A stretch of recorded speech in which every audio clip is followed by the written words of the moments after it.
my good friend Stanley Ray Hampton is. But I always wanted to introduce you like that too, right? I mean, you're an influencer, but you're also a freight executive with lots of insights, and we're going to get into that. That's the reason we're on this call right here. But everybody, it's Stanley Ray Hampton in his corner right over here, brother. How are you doing? Hello, hello. I appreciate the opportunity to jump on. I appreciate that introduction. Absolutely. Thank you so much. Did you do those balloons? I didn't. No, I have no idea where those came from.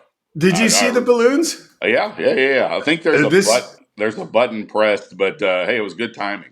You don't There have was a to edit button that pressed. in. I'm not going to edit it out. I'll tell you that. It must be a God thing, right? It must be. It must be. It must be. Absolutely. This video is blessed, and we're blessed to have you on the planet, my friend. You're great. You're a great dude. Look, I mean, you and I have been friends for a long time. We haven't spoken actually face to face in 4 years, probably. Yeah. Close to. Yeah, I believe I was in Malawi. The last time we were able to link up on a call on a video, and yeah, I've been kind of all around, and it's been a while, but it's good to reconnect. And likewise, like you're an influencer and a great advocate for the industry that we both come from, Yeah. and doing this, and also getting good word out and good vibes out to the folks. So Well, appreciate yeah, it. no, and I appreciate the work you're doing, and that's my thing is live with intention, and the world would be a lot better place, right? Do it Amen. intentionally every day. Wake up and yeah, I forget who said it, but they said I like to when you wake up in the morning and your feet hit the ground, I want the devil to go, oh crap, he's up, Right. Yeah. you know.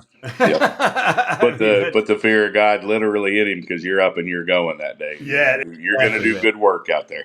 Yeah, and the thing is, you don't have to. You could do it anywhere, right? And we're going to get into that stuff. But you're a logistics guy, right? I mean, you come from a logistics background, and that this is a logistics and freight uh, uh, podcast, obviously. And now you're doing some other stuff, man, and we want to talk about that. So what's the latest? You just got back from Malawi, didn't you? Yeah, I just got back about 3 weeks ago. I'm from Northwest Arkansas, and yeah, I grew up in logistics. I mean, logistics raised the industry raised me from a young punk at 21 all the way up until 2017 when I retired from semi-retired. I wasn't rich enough to retire, but I decided to do something else and left Yeah, JB Hunt, and that's where I spent my 24 years. Great folks over there. Love the company, love the people. Still good friends with a lot of them. But I had a calling on my heart to do something different. Found myself single in my early to mid 40s, no kids. The path's clear. What am I really going to do? Am I going to take that next step into a higher executive role? Or am I going to say, okay, 23 years is good in this industry? I had done a lot, and we were able to really do, especially those last few years, a lot of good vibes things at JB Hunt. We got involved with Women in Trucking, we got involved with Reads Across America, we got involved, we started an initiative called Adopt a Class, and really brought on our veteran hiring. And to me, once you get that ball rolling, and that becomes a cultural thing at a company, you kind of look around and say, man, I don't want to say like I'm done, but we've done a lot, and I want to say what's next. And so that's always been a thing with me. Every couple of years I got to look around and say what's next, right? Keeps you energized, and then it keeps you spreading love and good vibes and great things across many multiples, many verticals. And so I was looking at that, and the decision was: do I take a step into a more senior role, or do I really try and go do something else? And yeah. my mentor at the time, Greer Woodruff, a great guy, industry champion. The guy's going to go into the industry Hall of Fame, and he and I had a talk. He's the new sustainability guy there now, isn't he? Yeah, he took over some of He Craig's. just took it over from Craig, didn't he? Yeah, he took over some of Craig's roles up there at JB Hunt. And so he and I had sat down and had a talk, and he's just always been a great mentor. And he said, "Why don't you try this mission stuff? Hook up with an organization. There's a guy going. He hooked me up with this guy, and I did that in 2016. Went on my first mission trip, and man, I used to work hard, play hard." and I'm not going to mention any names, but partied around the industry and You don't have really, to. We all know who the players are. right, right, right. And they're so all in, they're all in Chattanooga right now partying. I love it. They are, yeah, they are. And part of me wishes I was there, but Yeah. um, In fact, JB Hunt's footing the bill yeah, for one. they're throwing the party, and Yeah. so just grew up in that lifestyle, and I said, man, I really think there's something more. And so I did my first mission trip, went over there, and what I always tell people is I had a buzz for 2 weeks, and I didn't have anything to drink, over there. Yeah. And so it was a faith based organization that I went with, and I mean, I had my adrenaline was going, I had the goosebumps, and fell in love with the people, the mission, and I came back, and so that next year I went 3 more times, just to kind of make sure it was real. And I did a 10-day, 2-week trip every time, and it was a different setup. It wasn't just the college kids or the young folks. One time it was all dudes going over there, and the next time it was a Yeah. mix of adults and kids. And I just wanted to make sure it was real, so I did those 3 trips, and I came back in April of late March, April of 2017, and sat down and talked to Greer, and I said, hey man, I really think I'm gonna do this full time. This is it. And they asked for 6 months, gave my 6 month notice, and within that 6 months I sold everything I had. Sold my house, boat, truck, Wow. all the innards, all of that stuff, and moved over to Malawi in September of 2017. And I've been doing this. It's hard to believe it's 7 years ago, but I have been doing this work now for 7 years. All the ups and downs, living on support hasn't been easy. Cultural issues, the things you deal with, and then life still happens here, and so Yeah.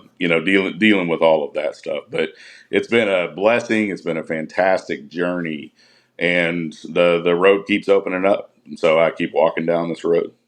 Wow. So you're full like Malawi's where you live now, and you just come back here for to raise funds. Is that what you're doing? Yeah, absolutely. To Okay. raise funds, and see family Yeah. Yeah. and Yeah. see Yeah. Yeah. friends. Yeah. But yeah, to do fundraisers. So ideally, I'm over there for 3 months, 2 or 3 months, making sure everything that we're setting up for sustainability in this organization um, is going okay. So Or who's the organization? What's the organization that you're? it's called iFEED1. It's iFeed and then the number one.org. And it is a registered 501c3 that's been around since 2018. And so our goal is to be, self sustainable over there without outside influence as much as possible. And so we're building up water wells, we're building up community centers, building up sustainable farming methods, drip irrigation, farming God's way, protecting the earth, cultivating the earth. So the burn and slash methods that they've been using for, you know, centuries over there, go by the wayside, and that we're protecting the ground and building up the nutrients for the next crop, doing crop rotations. So we're teaching some of that. And then we're also doing a school of ministry that'll be sustainable to where I don't have to live over there. Outside influence or, azungus, as they say, don't have to be over there all the time, that it becomes an indigenous, Malawian led organization as soon as possible. And so that's our Yeah. thing. It's kind of quick hitting, like get over there, set everything up. We're connected to the resources, like you can't avoid that.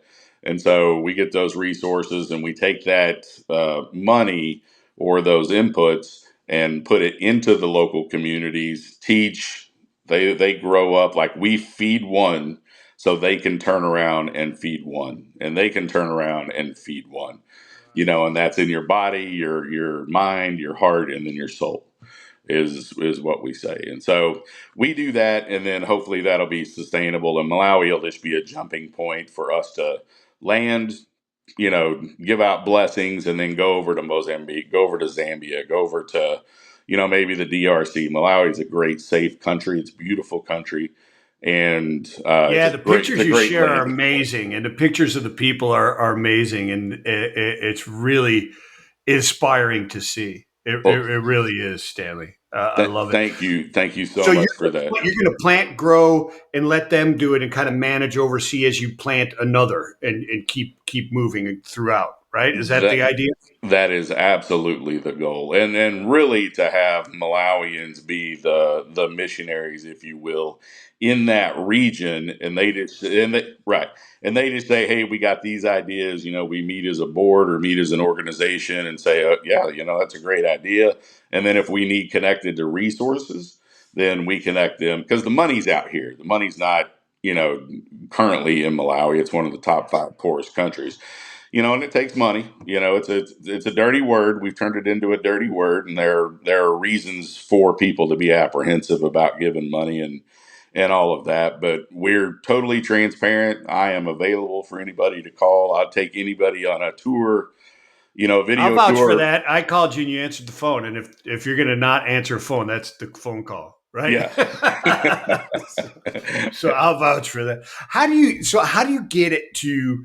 Can it become a sustainable thing within itself without outside money coming in? I mean, is that the kind of goal to get it there eventually? I mean, maybe That's not next year or in 2 years, but is that yeah. something that can happen in this? Do you see that as a real goal that can be achieved? I definitely see it as an achievable goal. Absolutely. And it'll take my runway, and in my mind, the way I think is, even in Malawi, if you can't turn a community into at so the goal would be, I don't think it's going to be 100%, in the foreseeable future. Malawi's only 60 years old. They just got their they got released from the UK about 60 years ago. And so Okay. it's a relatively young country, and they have, just like we do. I mean, we say, the corruption in Africa, you can't invest, you can't do these things. And then we turn around and I mean, we have Doge now to root out our own corruption, and root out Yeah, our no, own no, there's wasteful no spending. corruption in the U.S. government. It's all Yeah, good. It's all it's straight. everywhere. And so the goal in my mind is like, okay, 5 years. If you can't plant your flag in a community and say, okay, we're going to do this in 5 years, have a good plan laid out, and then in 5 years be able to say, you know what, if you guys need me, call me. I'm going to be, or I'm going to take some of you, and we're going to be over in India, or we're going to be in Mozambique, across the border right there. So Yeah. Zambia, all these countries border Malawi.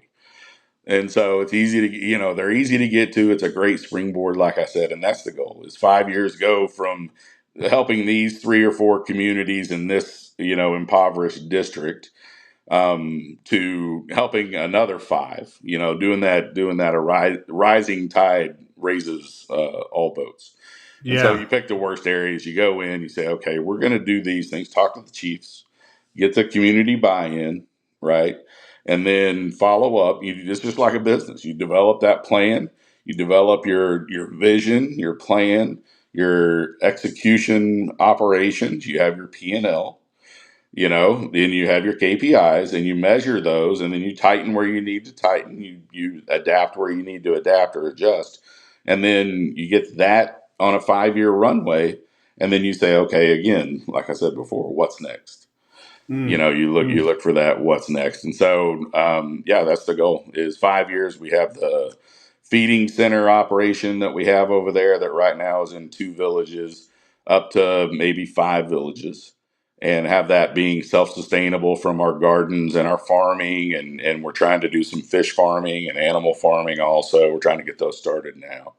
And then you develop ways to keep it green. What happens if a storm comes, right? How do we protect our crops and build protection around that farm, where when the rains come, it's drained easier? We collect it, right? We collect that water that God's given us in massive quantities sometimes. Or when the droughts come, okay, have we collected enough water to still do our drip irrigation, during the lean season and the And droughts? you've said that twice. Drip irrigation. I don't know if people understand what that is, but it is a fantastic tool that delivers water directly to the plant's roots in the amount that it needs instead of flooding a field or the burrows, which wastes water, especially in a place like that where you cannot waste a drop of that fresh water.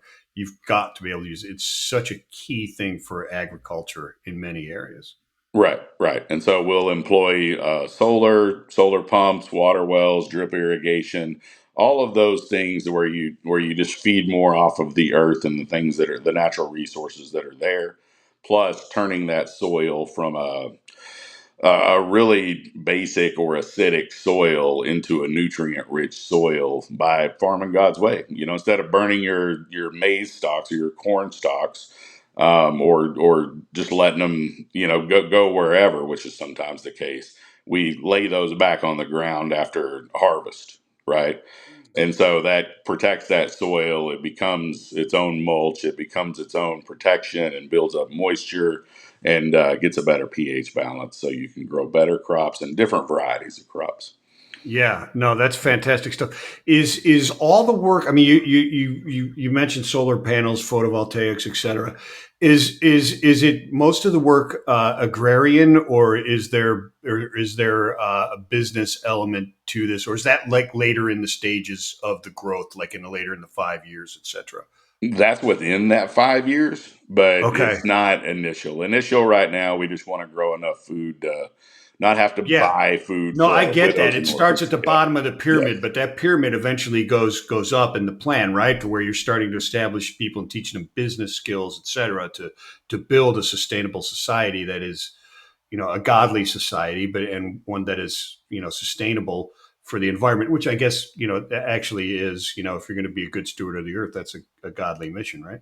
Right. But yeah, the expansion of the yield, you know, in what they have right now. Right now they recover probably 40% of the food they grow, which is Oh wow. horrible. And Yeah. so expanding that to where now you not only have enough to feed your village, but that chief and the leaders in that village can say, okay, we're going to get a truck, you know, which we love.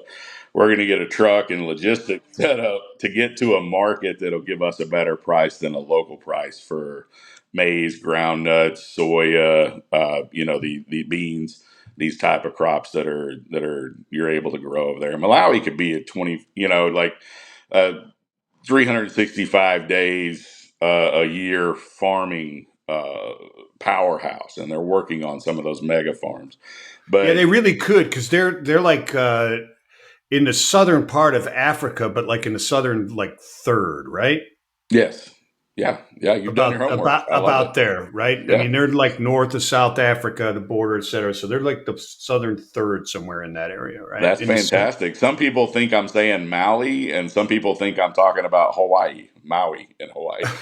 So not a lot of people know what you just said. Yeah, Well, that's no, exactly. well, you and I talked about it with, ocean plastic technologies, and can that help the environment, which we need to talk about off air and stuff like that, because I think there's opportunities there to grow when we get into business wise and that type of stuff like that. I think that there's some great things that can happen there. But yeah, that's really how I know where Malawi is. Yeah. And from your posts, I follow everything that you do. Well, thank you for doing that. Yeah. Yeah, that's exactly right. Like there'll have to be, you know, people have set up, shipped containers over, right, of used bikes or new or donated bicycles, and so you set up a little bike shop. Some of our teams that come over, our mission teams, or you know, family friends that come over, they bring boxes of clothes. Right, clothes that still have a price tag on them that are Nike. You can buy at the dollar store, you know, they're just out of season. You know, we Look go at through that. We stuff. got a thumbs up, bro. Yeah, I think your phone is picking up on your gestures. it may be. It may be. That's AI technology. Or maybe it's not. Maybe we're just getting this video is being blessed by these random things that are happening. Oh, Maybe fantastic! built-in So you cues. say people donating these different things, right? Like bikes and stuff. So do they like reach out to you and say, "Hey, I got this idea. We could do this," and you can coordinate that, or go to iFEED1.org and have a conversation with somebody and say, "Hey, I got all this surplus stuff. Does this work or doesn't it?" Because you don't want just random stuff coming in and then you got to deal with it. Because some of that stuff can be an anchor, although it's well intended, right? Right. Shoes are a great example of things that we don't necessarily need. Right. Mm. Teams will go over there and they'll see a bunch of people running around barefoot. You'll give them shoes, and then in 2 months they're done with those shoes because the environment's harsh. And usually the shoes that are donated are very simple, like Crocs and these type things Can't that do a lot of farming in Crocs. It's hard. it's just difficult. And so the folks actually kind of prefer in a lot of areas to be barefoot. That's just how Yeah, they and that's an so, interesting thing because you're helping the people, but you don't want to westernize them. You don't need to change their culture. You're just trying to absolutely. bless them, right? Yeah, you want to compliment them, and the first thing I do is go in when I meet with a chief or a community is say, "What do you need?" Our pastors that are over there, our Malawian pastors and leaders, that's what we ask. A team or we could think this would be a great idea, but if you do not Yeah, have local buy-in and it's not what they actually need and will benefit from, good luck. And yeah, that's it's a where a lot waste. of these half-built buildings, even churches and some of these other things Mm. happen is because the community is really not behind it. They'll take kind of whatever, and if we go over there as outsiders and say we want to bless you with this, they may be at first like, okay, well, I'm sure we'll find a use for it, and then there's no use, like it really doesn't matter. And so it's not Yeah, consequential, so it's not sustainable. And so we are very close. Our compound is in what they call the Boma of a village called Incheu, Malawi. And so the Boma is the town. We're right there with the people, right next to the market. And we just develop those relationships as part of the community. Whenever we have teams come, whenever I'm staying, our local pastors, our leaders throughout the community and the district. And so we've just kind of built that up, and now it's time to really put the kind of money where the mouth is, the boots on the ground, the shovel in the dirt, and really start to have all these projects that we've talked about and built a background on come to fruition and really start to make an impact over there. yeah, that's very, very interesting. And it's a great point. I mean, doing business internationally, which I've done before, it's very, very important to not impose or try to impose your own standards or your on somebody else. You've got to come from a point of how do I help them grow, Right? How do I right? complement it? How do I complement what they're doing and bless them in that way? Yeah, it's the Because most important thing. because you can get rejected really quickly, Right. and cause some negative impacts that take years to overcome. I'm dealing with that right now in some of the businesses that we're doing in even as close as the Caribbean, right? I mean, where you think it's much more advanced or something like that, there's still this distrust of somebody coming in from outside and imposing their will. Yeah. And there's people like, hey, I'm going to give you this business. Somehow, some way, you're screwing them, right? Right. And Yeah. Yeah. it's because of past mistakes, maybe not malicious in any way, but just mistakes that were perceived a certain way. So, yeah, Absolutely. respecting the inherent or the indigenous culture and way of life is extremely important. It's the most important thing. It doesn't matter how much money you're bringing, how much food you're bringing, like what message you're bringing, or how you think you're going to help. If you do not have that local buy-in and build those relationships, and that takes time, doesn't happen Yeah, instantly. No matter what you get, they'll take your money, they'll take your food, and then next week your project will be dead. Like in three yeah, months, your project will be dead sure. because they didn't really want it. And so, it's definitely a sensitive thing. It's definitely something you have to approach right. And instead of this business mentality that we have, like, we'll just do this, or we have this, and, we need to add this margin, or this is what our contract's going to look like. We go into it a lot with that. We, overrun them and end up in the end, like you said, doing so much damage that the next person going in with a softer heart and a more friendly outlook and approach and goal and end in mind doesn't stand a chance, and it's Yeah, and no, it's they've sad. got to wade through. They've got to navigate through your footprints and bomb holes. 100%. Yeah. Right? Yeah, they got to. So when people can can or do organizations and companies donate intelligence and manpower to what you're doing, because it's something that I've found in these nonprofit organizations like the Alliance to End Plastic Waste and certain things like this, where companies that are impacted or have an interest in, say, recycling plastics in that particular, they donate. They actually have executives and people that work for that organization for a period of time. They rotate them into like tours of duty, right? Yeah. And so like people don't understand just how much work like Pepsi does in Africa with agriculture and that type of stuff. They do a lot of work in that area. Do those type of companies get involved with what you're doing, or can they? They certainly can. We're so iFEED1 went through a relatively a little bit of a dormant phase in between 23 and 24. We've turned over leadership. Our founder retired basically after 20 years in the missions business all around the world. This was kind of his baby, and he said, "Hey, I think it's time for me to retire." So he handed that over, and so. It's myself as the vice president of missions operations, and then our president, Brad Graves, who's also pastor of Ada First Baptist Church in Ada, Oklahoma, are taking this and saying, "Okay, we've got this great foundation. We've done these things in the past. This is the vision. How do we carry it forward?" So we're a little bit in that phase, but anybody can join in. I encourage every executive leader out there to look and say, okay, contact us and say, okay, how much would it cost for me to bring my executive team for a retreat? Right, and then how do we have Ah, inputs in that, because we have a great bunkhouse, very safe, beautiful compound, and we branch out from there. And so how do we engage that way, and what resources do you need that way? That would be fantastic, getting your feet in that dirt, literally, and no shoes allowed, bro. No shoes allowed. metaphorically, yeah. And Leave them at so the gate at the airport. right.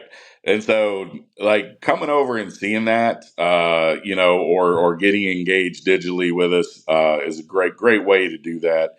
And we certainly do welcome that. And we don't really have a sponsorship program where folks can sponsor an orphan or a widow. I've seen those, and Yeah. they're very hard to administer, and they're very hard to run correctly. And so we do it from a holistic standpoint. If people want to adopt a community, or right now we've got sponsorship opportunities for our fish farming program, and also our animal farming program. So if a company wanted to come in and donate $1,000, that gets us going on our fish farming. 550 for our animal farming, which is going to be goats and chickens to start, maybe pigs later. Like that all helps as well. And so marketing, how to reach people. Like if we got some marketing experts out there, best Yeah. way to reach people and get our brand updated and get some of this stuff on the website. Yeah. Um, Donating intelligence and know yeah, how is just as important to the mission, right? it really is, especially in this global marketplace where, we're thinking one way, and somebody who's got exposure or experience in the channel can say, "Hey, well, what about this?" Or "I've done this for these people. This could work." Some Yeah. things that we can't get out there and think about because we're in the battle. Are there opportunities for companies to look at it as a way to invest in potential sourcing opportunities um, in the future to build those up? Like, I mean, you've got the fisheries and fish farming, and you're farming these different products, like you said. And as you only 40% is recovered, so as you get more efficient and bring in new technologies, you can hopefully harvest 100% of that, and then whatever is left over to that community doesn't need moves on to the other community, which is all fantastic and absolutely God's work.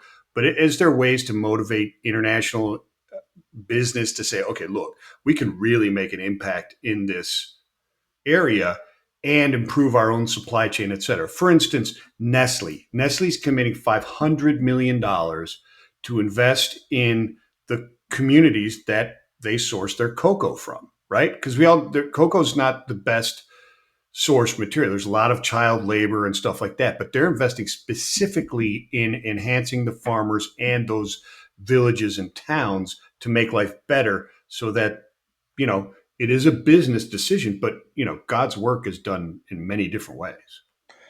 Yeah, it really is. I can really speak to Malawi.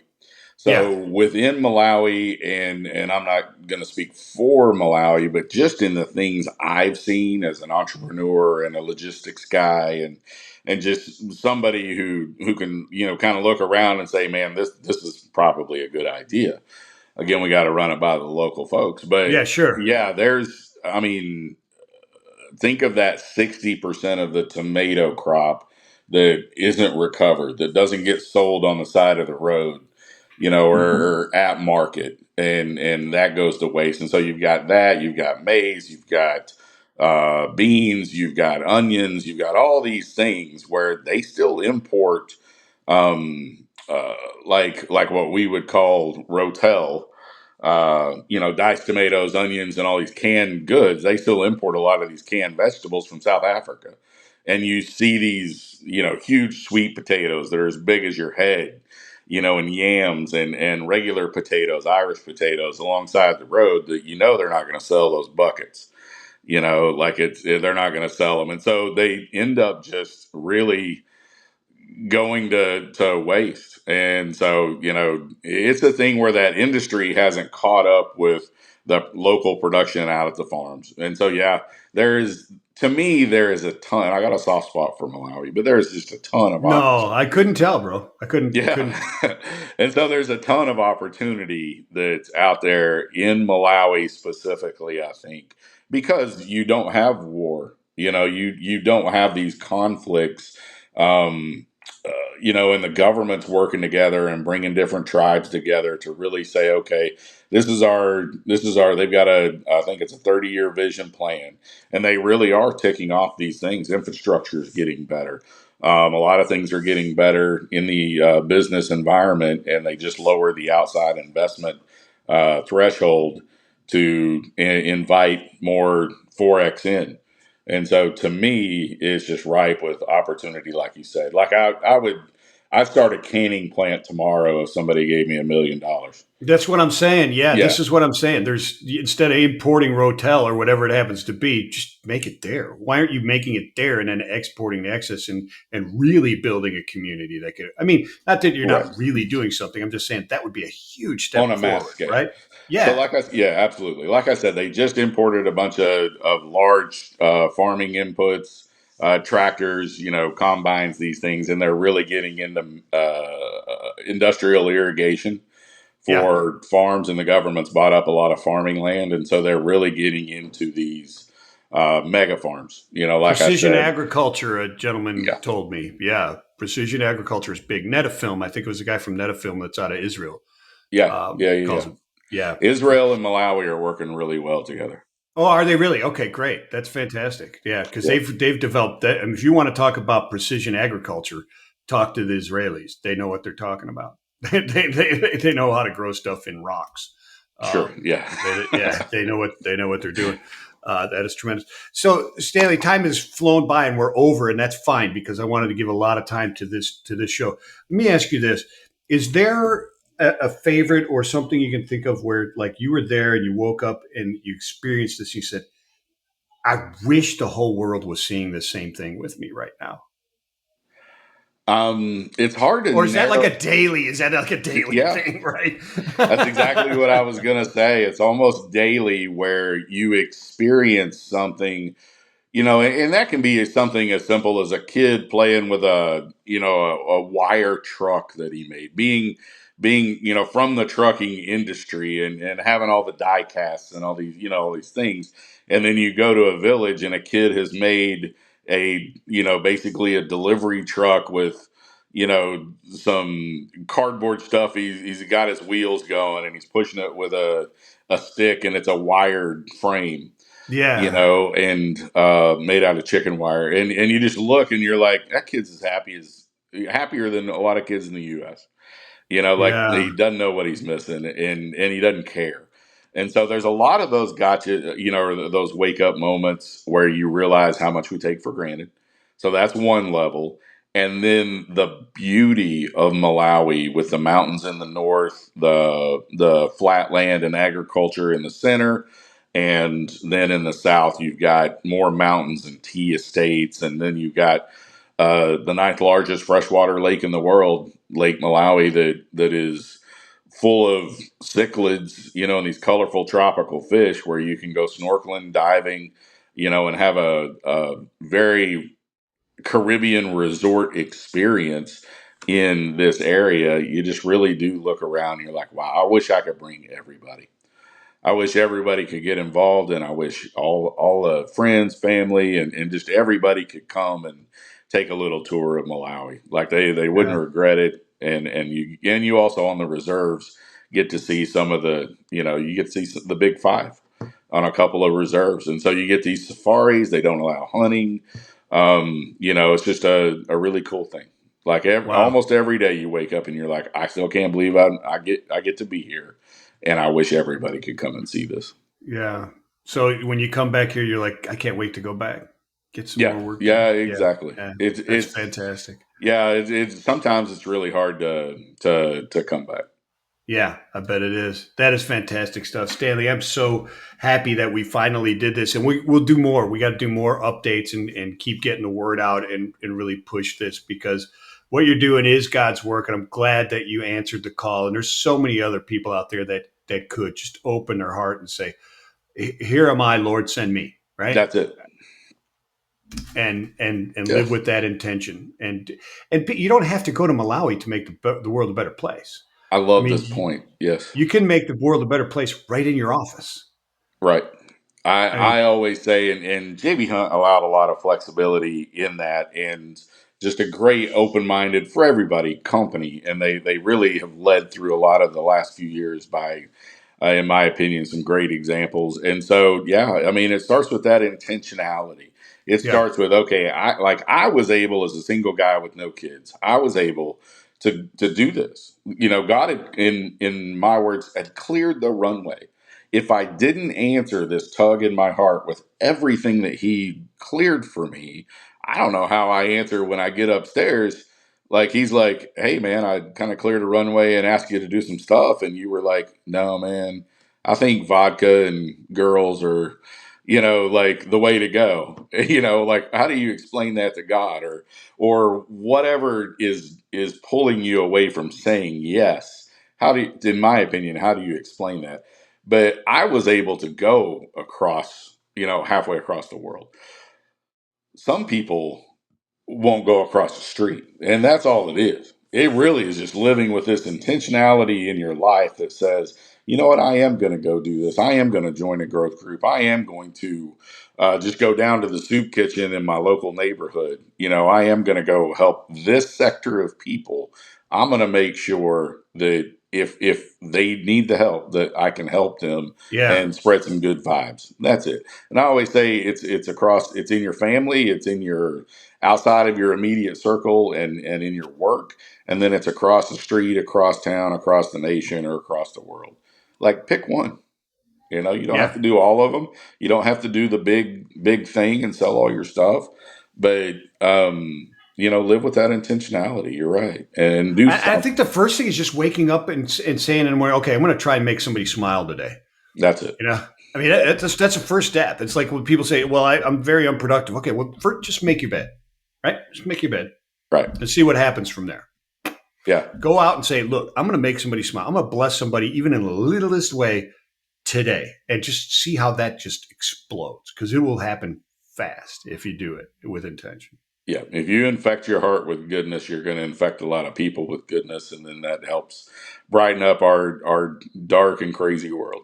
Right on, brother. Amen. God bless you, man, and keep up the good work. Keep the faith, and we'll do this again really, really soon. So we'll get some more updates, et cetera, and uh, get us some more pictures and stuff of what you're doing there, and let's get this thing rolling. I mean, I'd like you to go back someday and go, "Wow, I did this. Let's move on. It's time to move on." That 5-year plan, it happened in 3. It happened in 2 years. Let's move on to the next one and get this thing going. Yeah, what's next? That's my favorite thing to say because you've done everything you can here, and so what's next? Right on. Amen. Thank you so Yeah, much, Stanley. And thank you everybody for tuning in. Reach out. Find you can Stanley on LinkedIn. He's all over the place. You can't miss him. He's if you get into any type of logistics or circle in freight and that type of stuff, you're gonna find Stanley. He's all over the place. Everybody knows Stanley. So reach out to him and go to what is it? It's iFEED1.org. I letter I FEED number 1.org. yeah, absolutely. You can donate there. It's 501(c)(3). A lot of people are gearing up for Giving Tuesday. Get in there early. Get that out of the way so you don't have to listen to the Giving Tuesday noise, or do your year end giving. And I promise we'll be transparent. It'll be accountable because I just believe in that and always have. And you'll see some really great things happen. We appreciate it. Right on. Check it out. Peace and love, everybody.